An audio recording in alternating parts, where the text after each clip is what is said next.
ابراہیم نہ تو یہودی تھے اور نہ عیسائی، بلکہ سب سے بے تعلق ہو کر ایک اللہ کے ہو رہے تھے اور اسی کے فرما بردار تھے اور مشرک و منت تھے۔ ابراہیم سے زیادہ قرب رکھنے والے تو وہ لوگ ہیں جو ان کی پیروی کرتے رہے، اور یہ پیغمبر آخر الزماں صلی اللہ علیہ وآلہ وسلم اور وہ لوگ جو ایمان لائے ہیں، اور اللہ مومنوں کا کارساز ہے۔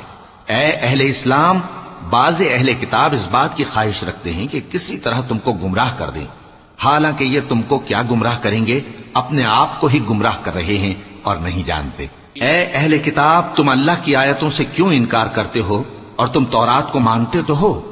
اے اہل کتاب، تم سچ کو جھوٹ کے ساتھ خلط ملط کیوں کرتے ہو اور حق کو کیوں چھپاتے ہو جبکہ تم جانتے بھی ہو؟